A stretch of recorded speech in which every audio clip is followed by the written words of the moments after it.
सबको नमस्ते। मैं नैन्सी हूँ। आज हमारी संगति का विषय है यह पहचानना कि एक परमेश्वर 3 चरणों का कार्य कैसे करता है।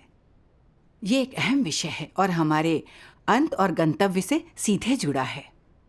इससे भी सीधे जुड़ा है कि हम स्वर्ग के राज्य में प्रवेश कर सकते हैं या नहीं। अगर हम परमेश्वर को मानते हैं पर उसके कार्य को नहीं जानते तो यह खतरनाक है।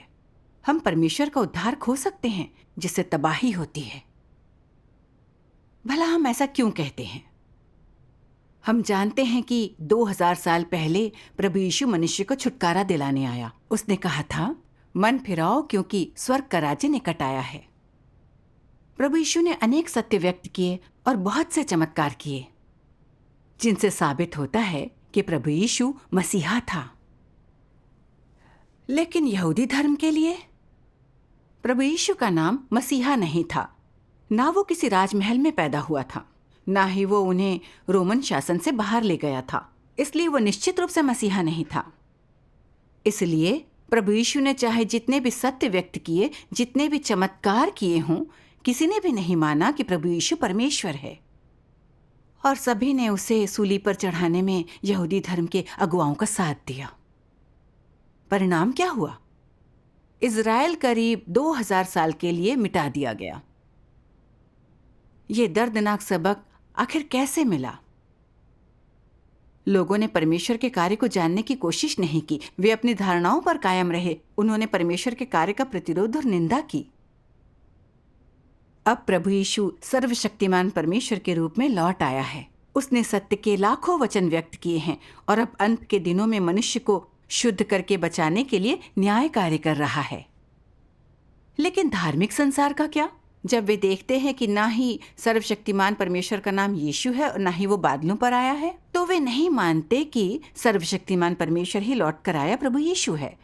तो वे उसका प्रतिरोध और निंदा करने में पादरियों और एल्डरों का अनुसरण करते हैं, जो परमेश्वर को फिर से सूली पर चढ़ाने के समान है। कुछ लोग पूछ सकते हैं, जब भी परमेश्वर कार्य करके मनुष्य को बचाने के लिए प्रकट होता है तो उसके प्रकटन की प्रतीक्षा करने वाले विश्वासी हमेशा उसकी निंदा कर उसे ठुकराते क्यों हैं? इसलिए कि लोग शैतान द्वारा गहराई तक भ्रष्ट किए जा चुके हैं। वे सत्य से घृणा करते हैं और उनकी प्रकृति परमेश्वर के प्रतिरोध की होती है। दूसरा कारण ये है कि लोग परमेश्वर का कार्य नहीं जानते और वे परमेश्वर के कार्य को लेकर धारणाओं से भरे हैं। देखिए, जब परमेश्वर ने व्यवस्था के युग में अपना कार्य समाप्त किया तो यहूदी धर्म के लोगों ने मान लिया कि परमेश्वर का कार्य पूरा हो चुका है और वो आगे कोई कार्य नहीं करेगा। उन्होंने उस मसीहा की प्रतीक्षा की जो उन्हें रोमन शासन से बचाकर बाहर निकाल लेता, पर उन्होंने प्रभु यीशु द्वारा किए गए छुटकारे के कार्य को नहीं स्वीकारा। नतीजतन उन्होंने प्रभु का उद्धार खो दिया। जब परमेश्वर ने अनुग्रह के युग का कार्य पूरा कर लिया तो सभी विश्वासियों ने सोचा कि चूंकि प्रभु यीशु मनुष्य को छुटकारा दिला चुका है, इसलिए मनुष्य को बचाने का कार्य पूरा हो चुका है और कोई नया कार्य नहीं किया जाएगा। और जब प्रभु वापस आएगा तो वो हमें सीधे स्वर्ग के राज्य में ले जाएगा। आज भारी आपदाएं आने पर भी बहुत से लोग प्रभु के बादलों पर आने की प्रतीक्षा कर रहे हैं और वे सर्वशक्तिमान परमेश्वर के न्याय कार्य को स्वीकार नहीं करते।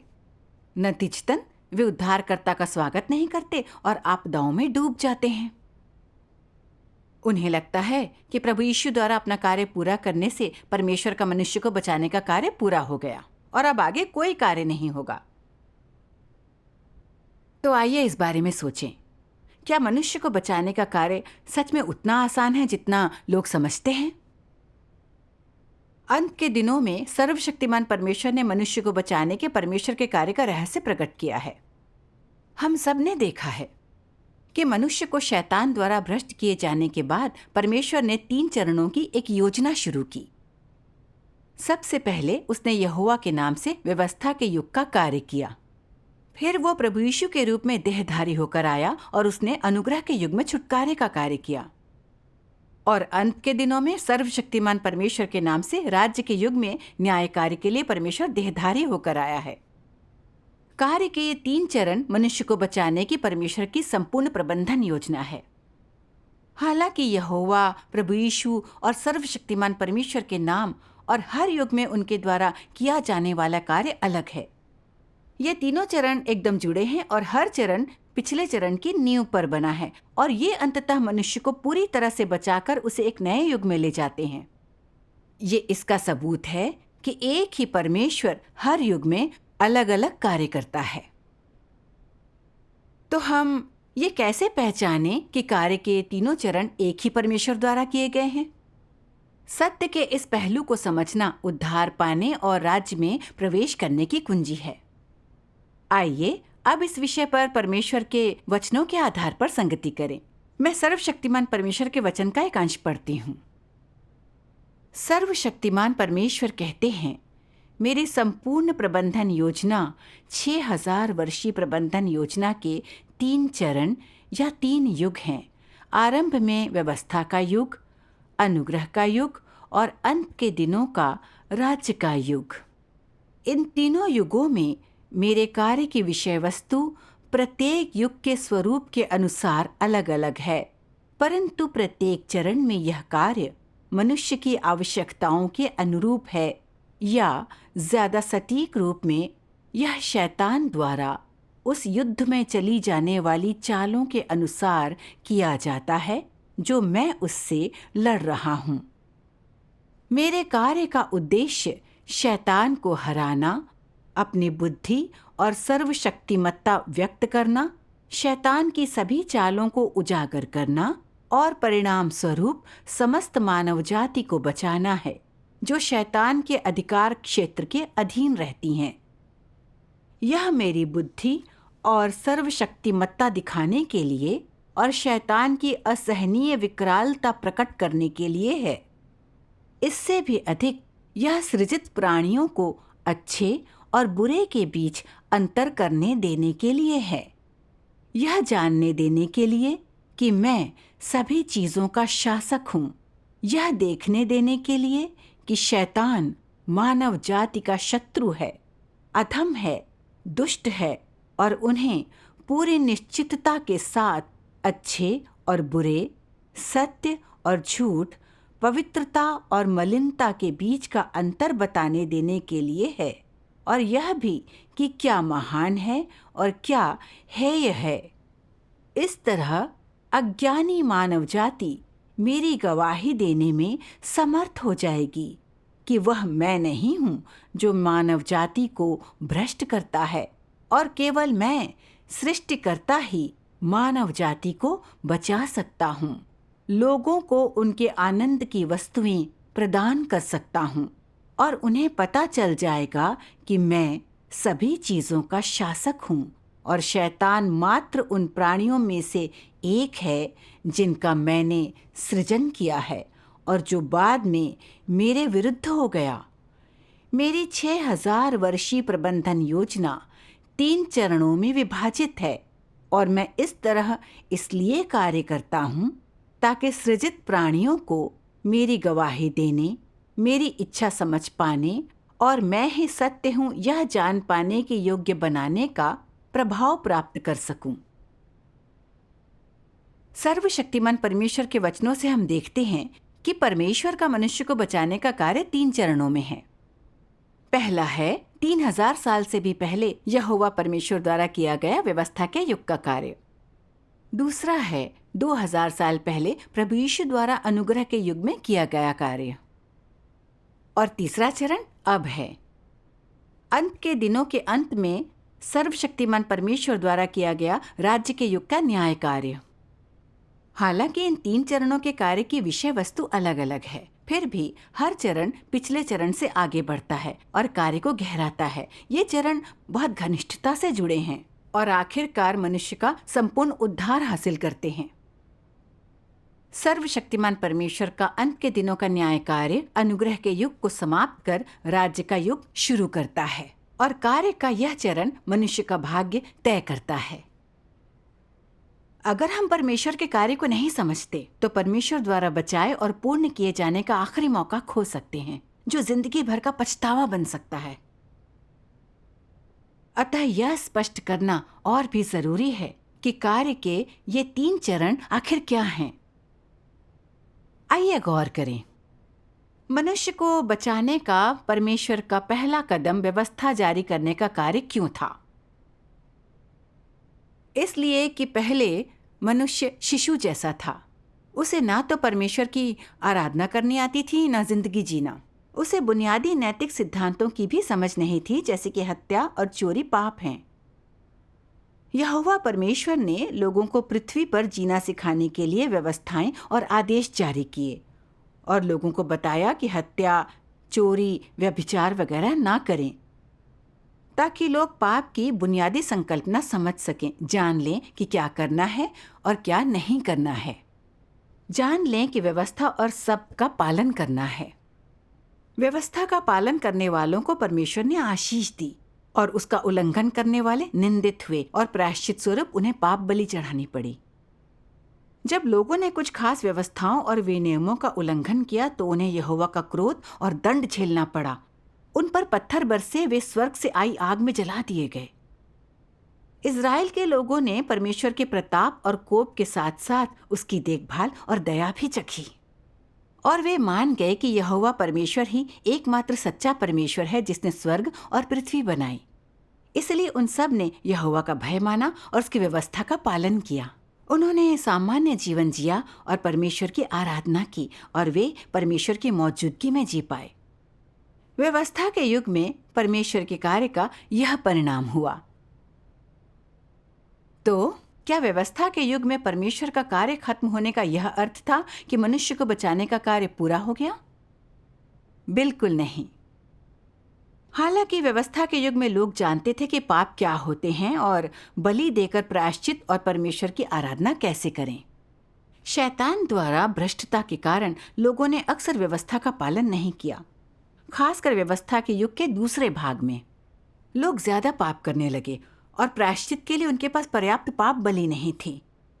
अगर परमेश्वर का कार्य व्यवस्था के युग में रुक जाता तो लोगों को उनके पापों के लिए व्यवस्था निंदा और मृत्युदंड देती और मनुष्य मिट गया होता। इसलिए यहोवा परमेश्वर ने नबियों के जरिए इज़राइलियों को बताया कि मनुष्य को छुटकारा दिलाने के लिए पाप बलि के रूप में मसीहा आएगा। भविष्यवाणियों में कहा गया, क्योंकि हमारे लिए एक बालक उत्पन्न हुआ, हमें एक पुत्र दिया गया है और प्रभुता उसके कांधे पर होगी और उसका नाम अद्भुत युक्ति करने वाला, पराक्रमी परमेश्वर, अनंत काल का पिता और शांति का राजकुमार रखा जाएगा। और यहोवा ने हम सबों के अधर्म का बोझ उसी पर लाद दिया। तुम उसका प्राण पाप बलि करोगे। इसके बाद वादे के अनुसार परमेश्वर मनुष्य के छुटकारे का कार्य करने के लिए प्रभु यीशु के रूप में देहधारी होकर आया। लोगों के बीच रहते हुए प्रभु यीशु ने अनेक सत्य व्यक्त किए और लोगों को अपने पाप स्वीकार कर प्रायश्चित करना, अपने दिल, दिमाग और आत्मा से प्रभु से प्रेम करना, पड़ोसियों से अपने जैसा प्रेम, ईमानदारी से परमेश्वर की आराधना करना वगैरह सिखाया। इन सत्यों ने व्यवस्था को पूरी तरह से पूर्ण किया और लोगों को अभ्यास का नया मार्ग दिया। उसने रोगियों का इलाज भी किया, दानवों को दूर भगाया, लोगों के पाप माफ किए और उन्हें आशीष और अनुग्रह दिया और अंततः पाप रहित देह के रूप में सूली पर चढ़ा दिया गया। उसने सबके पाप अपने ऊपर लेकर मनुष्य को छुटकारा दिला दिया। इसके बाद लोगों को पाप करने पर पाप बलियां देने की जरूरत नहीं रही। अगर वे प्रार्थना और पाप स्वीकार कर लेते तो उन्हें माफी दे दी जाती और वे परमेश्वर के आशीष और अनुग्रह पाते। लोगों ने परमेश्वर के दयालु और स्नेही स्वभाव का अनुभव किया और उनका और परमेश्वर के बीच का रिश्ता घनिष्ठ हो गया। स्पष्ट है कि प्रभु यीशु के कार्य ने पुराने नियम की भविष्यवाणियां पूरी तरह से साकार की। उसने लोगों को व्यवस्था की बेड़ियों से बचाया, व्यवस्था का युग समाप्त किया और मनुष्य को अनुग्रह के युग में ले गया। इससे साबित होता है कि प्रभु यीशु उद्धार करता था, मसीहा का आगमन था। प्रभु यीशु द्वारा व्यक्त सत्य और उसका छुटकारे का कार्य परमेश्वर के स्वभाव और उसके स्वरूप की अभिव्यक्ति है और वह परमेश्वर का अद्वितीय अधिकार और सामर्थ्य प्रकट करता है, जो यह साबित करता है कि प्रभु यीशु ही देहधारी परमेश्वर है और प्रभु यीशु और यहोवा एक ही आत्मा और एक ही परमेश्वर हैं। प्रभु यीशु ने ऐसा ही कहा था, मैं पिता में हूं और पिता मुझ में है। मैं और पिता एक हैं। छुटकारे का कार्य और व्यवस्था के युग का कार्य एक ही परमेश्वर के द्वारा भिन्न युगों में किए गए कार्य के दो भिन्न चरण हैं। सर्वशक्तिमान परमेश्वर के वचनों में कहा गया है, जो कार्य यीशु ने किया उसने यीशु के नाम का प्रतिनिधित्व किया और उसने अनुग्रह के युग का प्रतिनिधित्व किया। जहाँ तक यहोवा द्वारा किए गए कार्य की बात है, उसने यहोवा का प्रतिनिधित्व किया और उसने व्यवस्था के युग का प्रतिनिधित्व किया। उनका कार्य दो भिन्न भिन्न युगों में एक ही पवित्रात्मा का कार्य था। ठीक इसलिए क्योंकि यीशु आया और उसने यहोवा के कार्य का समापन किया, यहोवा के कार्य को जारी रखा और इसके अलावा उसने अपना स्वयं का कार्य एक नया कार्य किया। इससे साबित होता है कि यह एक नया युग था और कि यीशु स्वयं परमेश्वर था। उन्होंने कार्य के स्पष्ट रूप से भिन्न दो चरण पूरे किए। एक चरण मंदिर में कार्यान्वित किया गया और दूसरा मंदिर के बाहर संचालित किया गया। एक चरण व्यवस्था के अनुसार मनुष्य के जीवन की अगुवाई करना था और दूसरा पाप बलि चढ़ना था। कार्य के ये दो चरण स्पष्ट रूप से भिन्न थे। यह नए युग को पुराने से विभाजित करता है और यह कहना पूर्णतः सही है कि ये दो भिन्न युग हैं। उनके कार्य का स्थान भिन्न था, उनके कार्य की विषय वस्तु भिन्न थी और उनके कार्य का उद्देश्य भिन्न था। इस तरह उन्हें दो युगों में विभाजित किया जा सकता है, नए और पुराने विधानों में, अर्थात नए और पुराने युगों में। यद्यपि उन्हें दो भिन्न भिन्न नामों से बुलाया गया, फिर भी यह एक ही पवित्रात्मा था जिसने कार्य के दोनों चरण संपन्न किए और जो कार्य किया जाना था वह सतत था। चूंकि नाम भिन्न था और कार्य की विषय वस्तु भिन्न थी, इसलिए युग भिन्न था। जब यहोवा आया तो वह यहोवा का युग था और जब यीशु आया तो वह यीशु का युग था। और इसलिए हर आगमन के साथ परमेश्वर को एक नाम से बुलाया जाता है। वह एक युग का प्रतिनिधित्व करता है और वह एक नए मार्ग का सूत्रपात करता है और हर नए मार्ग पर वह एक नया नाम अपनाता है, जो दर्शाता है कि परमेश्वर हमेशा नया रहता है और कभी पुराना नहीं पड़ता और कि उसका कार्य आगे की दिशा में प्रगति करने से कभी नहीं रुकता। अनुग्रह का युग 2000 साल चला और लगभग सभी विश्वासियों ने सोचा कि जब प्रभु यीशु को सूली पर चढ़ा दिया गया तो मनुष्य को बचाने का परमेश्वर का कार्य पूरा हो गया था और जब प्रभु अंत के दिनों में वापस आएगा तो वह वफादारों को सीधे स्वर्ग में उठा लेगा। तो क्या वास्तव में ऐसा है? यह सच है कि विश्वासियों के पाप माफ हो गए हैं, लेकिन लोगों की पापी प्रकृति अभी भी नहीं सुधरी।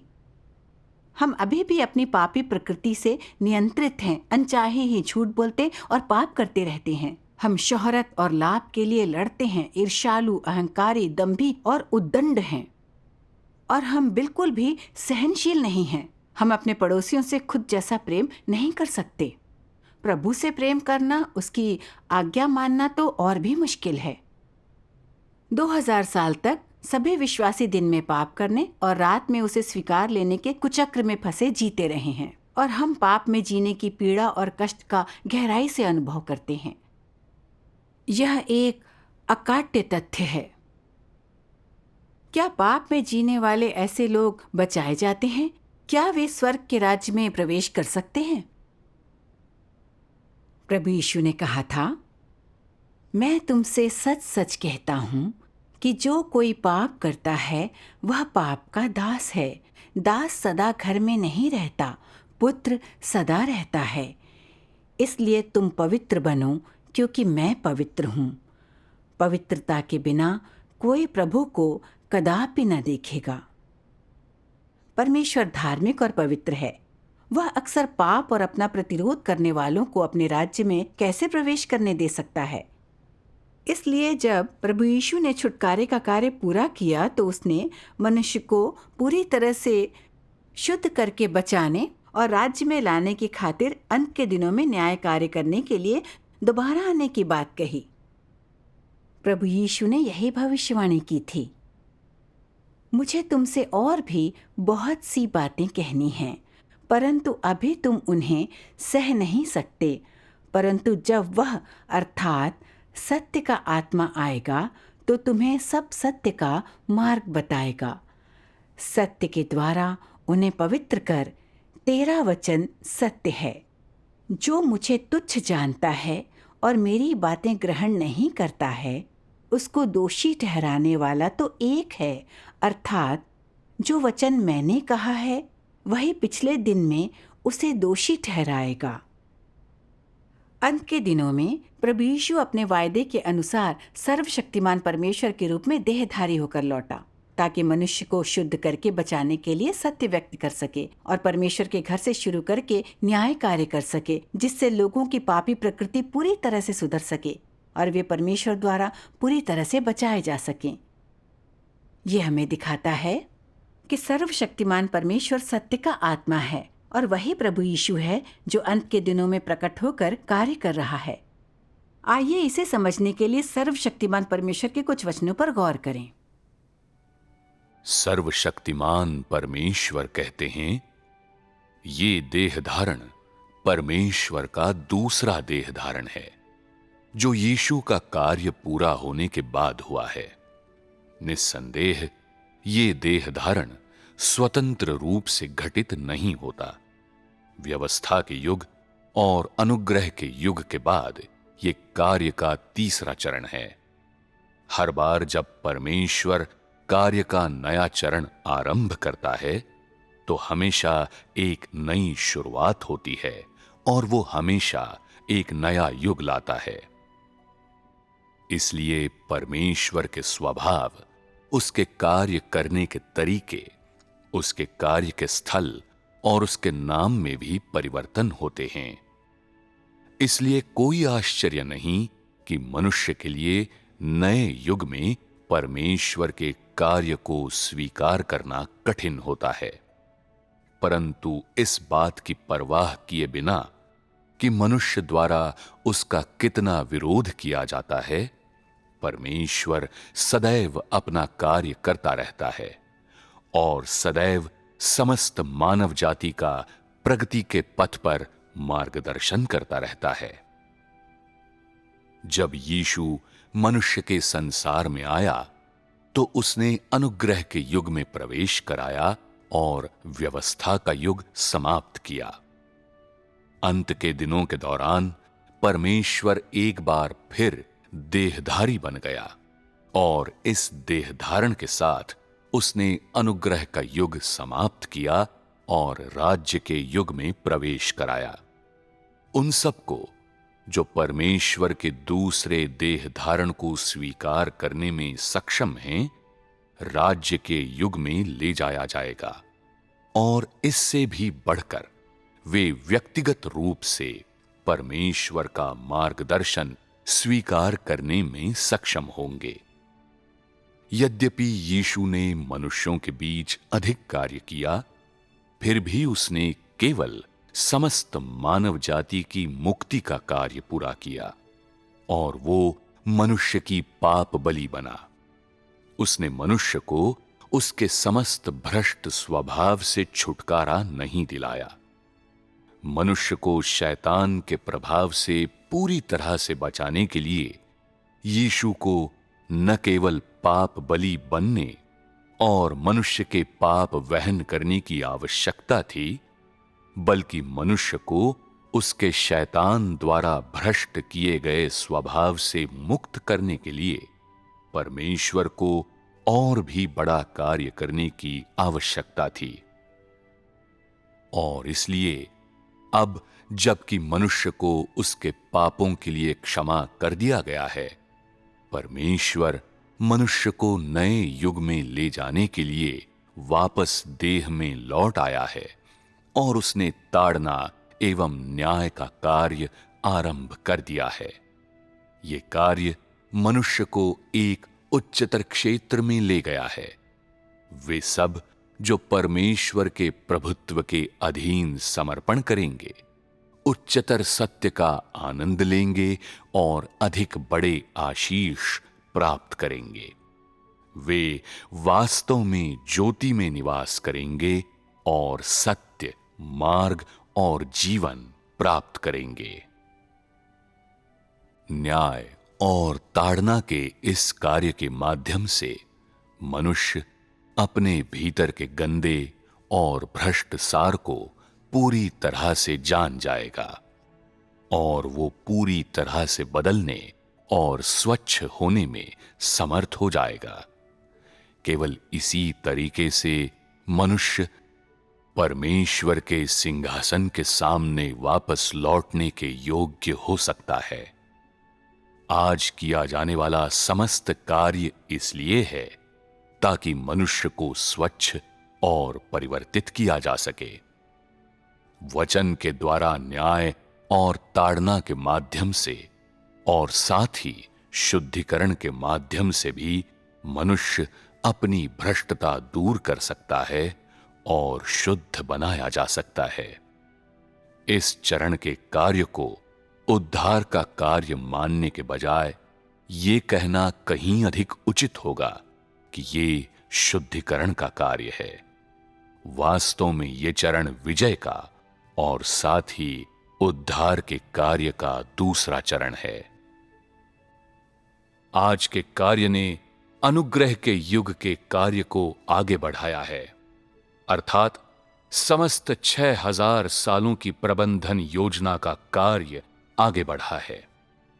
यद्यपि अनुग्रह का युग समाप्त हो गया है, किंतु परमेश्वर के कार्य ने प्रगति की है।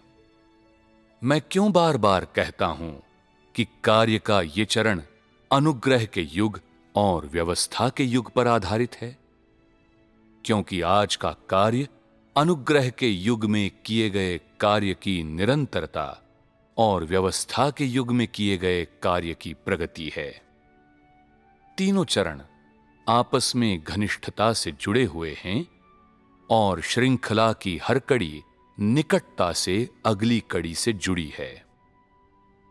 मैं ये भी क्यों कहता हूं कि कार्य का ये चरण यीशु द्वारा किए गए कार्य पर आधारित है? मान लो ये चरण यीशु द्वारा किए गए कार्य पर आधारित न होता तो फिर इस चरण में क्रूस पर चढ़ाए जाने का कार्य फिर से करना होता और पहले किए गए छुटकारे के कार्य को फिर से करना पड़ता। ये अर्थहीन होता। इसलिए ऐसा नहीं है कि कार्य पूरी तरह समाप्त हो चुका है, बल्कि युग आगे बढ़ गया है और कार्य के स्तर को पहले से अधिक ऊंचा कर दिया गया है। यह कहा जा सकता है कि कार्य का यह चरण व्यवस्था के युग की नींव और यीशु के कार्य की चट्टान पर निर्मित है। परमेश्वर का कार्य चरण दर चरण निर्मित किया जाता है और यह चरण कोई नई शुरुआत नहीं है। सिर्फ तीनों चरणों के कार्य के संयोजन को ही 6000 सालों की प्रबंधन योजना माना जा सकता है। सर्वशक्तिमान परमेश्वर के वचन बहुत स्पष्ट हैं। प्रभु यीशु के छुटकारे के कार्य ने सिर्फ लोगों के पाप माफ किए, लेकिन उससे लोगों की पापी प्रकृति नहीं मिटी। लोग पाप से पूरी तरह नहीं बच पाए, इसलिए मनुष्य को बचाने का कार्य पूरा नहीं हुआ है। प्रभु यीशु के छुटकारे के कार्य ने अंत के दिनों में न्याय कार्य का मार्ग प्रशस्त किया। सर्वशक्तिमान परमेश्वर द्वारा किया जाने वाला न्याय, शुद्धिकरण और मनुष्य को बचाने का कार्य परमेश्वर की प्रबंधन योजना का अंतिम चरण है और यह सबसे अहम चरण भी है। सर्वशक्तिमान परमेश्वर बहुत सत्य व्यक्त करता है, जिससे बाइबल के सभी रहस्यों के साथ साथ परमेश्वर की प्रबंधन योजना के सभी रहस्य प्रकट होते हैं। जैसे कि परमेश्वर की प्रबंधन योजना का उद्देश्य, कार्य के तीनों चरणों का अंदरूनी सत्य, देह धारण का रहस्य, लोगों को शुद्ध करके बचाने के लिए परमेश्वर के न्याय कार्य का तरीका, सभी किस्म के लोगों का अंत और गंतव्य, मसीह का राज्य पृथ्वी पर कैसे साकार होगा, वगैरह वगैरह। सर्वशक्तिमान परमेश्वर लोगों के पाप और परमेश्वर का प्रतिरोध करने का मूल कारण भी प्रकट कर न्याय करता है, जो कि लोगों की शैतानी प्रकृति और स्वभाव है। वह सत्य के वे पहलू भी व्यक्त करता है जिनमें लोगों को विश्वास के दौरान अभ्यास करके प्रवेश करना चाहिए, जैसे कि विश्वास के दौरान रखा जाने वाला उचित नजरिया, परमेश्वर से सामान्य रिश्ता कैसे रखें, ईमानदार कैसे बने, परमेश्वर का भय मानकर बुराई से दूर कैसे रहें, परमेश्वर के प्रति आज्ञाकारी कैसे बने, उससे प्रेम कैसे करें, वगैरह। भ्रष्टता दूर करने और पूरी तरह बचाए जाने के लिए लोगों को इन सभी सत्यों की वास्तविकताओं में प्रवेश करना चाहिए। परमेश्वर के वचन में व्यक्त न्याय, ताड़ना, काट छांट, निपटान, परीक्षणों और शोधन ने परमेश्वर के चुने हुए अनेक लोगों को अपना शैतानी स्वभाव और प्रकृति समझकर उससे घृणा करने और यह जानने में सक्षम बनाया है कि परमेश्वर का स्वभाव पवित्र और धार्मिक है, जिसका अपमान नहीं किया जा सकता, ताकि उनके दिलों में परमेश्वर का भय और सच्चा पछतावा पैदा हो। उनका भ्रष्ट स्वभाव शुद्ध होकर बदल सके, वे परमेश्वर के प्रति सच्ची आज्ञाकारिता हासिल कर सकें। चाहे किसी भी उत्पीड़न, मुसीबत, परीक्षण या शोधन से उनका सामना हो, वे दृढ़ता से सर्वशक्तिमान परमेश्वर का अनुसरण और उसके राज्य का सुसमाचार फैलाकर गवाही दे सकते हैं और शैतान पर विजय की बहुत सी गवाहियां प्रस्तुत कर सकते हैं। उनकी अनुभवजन्य गवाहियां ऑनलाइन प्रकाशित होती हैं और पूरी दुनिया को सर्वशक्तिमान परमेश्वर के प्रकटन की गवाही देती हैं। ये वे लोग हैं जिन्हें परमेश्वर बड़ी आपदा से पहले विजेताओं के रूप में पूरा करता है, और वे वह प्रथम फल हैं जो प्रकाशित वाक्य में की गई यह भविष्यवाणी पूरी करते हैं। ये वे ही हैं कि जहां कहीं मेमना जाता है, वे उसके पीछे हो लेते हैं। ये तो परमेश्वर के निमित्त पहले फल होने के लिए मनुष्यों में से मोल लिए गए हैं। यह सर्वशक्तिमान परमेश्वर के इस कथन जैसा भी है। जब कार्य के 3 चरण समाप्ति पर पहुंचेंगे तो ऐसे लोगों का एक समूह बनाया जाएगा जो परमेश्वर की गवाही देंगे।